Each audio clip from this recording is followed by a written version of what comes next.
یہ زیدی شیعہ مسلمز کیا ہوتا ہے اور یہ گروپ اثنا عشری اور اسماعیلی سے الگ کیسے ہوتے ہیں؟ دیکھو، شیعہ کے دو میجر گروپس ہیں، اثنا عشری اور اسماعیلی، اور ان کے علاوہ ایک اور بڑی گروپ ہے جن کو کہتے ہیں زیدی۔ ایک بات سمجھو کہ شیعہ میں گروپ ڈیفرینسیشن اس حساب سے ہوتا ہے کہ کون سا گروپ کون سی امام کو مانتی ہے۔ جیسے اثنا عشری شیعہ 12 اماموں کو مانتے ہیں اور اسماعیلی شیعہ 7 اماموں کو مانتے ہیں، زیدی شیعہ 5 اماموں کو مانتے ہیں، اور ان سب میں کامن امام یہ 4 ہے۔ پہلے ایک بات سمجھو کہ سنی شیعہ کے 12 اماموں کو بہت نیک اور بہت بڑے لوگ سمجھتے ہیں، لیکن مسلمانوں کو لیڈ کرنے کے لیے امامت کے سسٹم کو نہیں، خلافت کے سسٹم کو ریکگنائز کرتے ہیں۔ لیکن شیعہ اسلام کے خلافت سسٹم کو امپورٹنس نہیں دیتے، بلکہ امامت کو زیادہ توجہ دیتے ہیں۔ شروعاتی دور میں شیعہ میں کوئی ڈویژن نہیں تھا، سارے سیم امام کو ہی ریکگنائز کرتے تھے، جو سب حضور صلی اللہ علیہ وسلم کے خاندان سے ہی تھے، اہل بیت تھے۔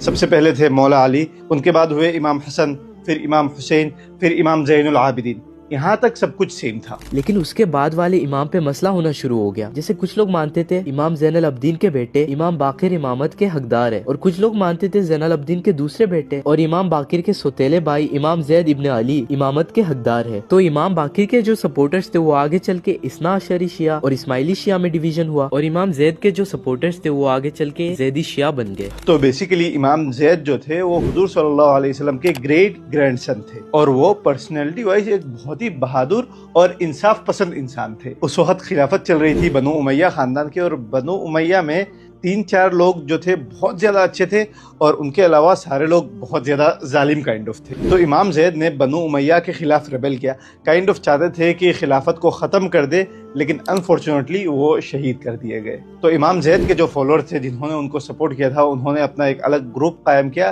جس کو کہتے ہیں زائدی شیعہ۔ آج زیدی شیعہ زیادہ تر یمن میں اراؤنڈ 35 to 40% پائے جاتے ہیں، اور ورلڈ کے مسلم پاپولیشن میں سے زیدی شیعہ لیس دین 1% ہے۔ زائدی شیعہ آف کورس شیعہ کا ہی ایک برانچ مانا جاتا ہے، لیکن یہ بھی مانا جاتا ہے کہ وہ لوگ سنیزم کے سب سے قریب ہوتے ہیں in terms of rationality and mentality. باقی شیعہ گروپ مانتے ہیں کہ امام وہی بنے گا جو اہل بیت کی نسلی وراثت اور روحانی بیسس پہ ہو، لیکن زیدی صرف یہی نہیں دیکھتے، ساتھ ہی ساتھ وہ یہ بھی دیکھتے کہ وہ جو امام ہے وہ حق اور انصاف کے لیے لڑ پائے گا یا نہیں، اور جس کے پاس پراپر علم ہو وہ بن سکتا ہے۔ اس پوائنٹ کو لے کے زائدی اور نارمل شیعہ الگ الگ ہو جاتے ہیں۔ اگر آپ کو یہ ویڈیو پسند آیا تو ہم دونوں کے چینل کو فالو کرو، اور اگر آپ کو اسلام کے بارے میں اور کچھ جاننا ہے تو کمنٹ کر کے بتاؤ، انشاءاللہ اس کے اوپر بھی ویڈیو بنا دیں گے۔ السلام علیکم۔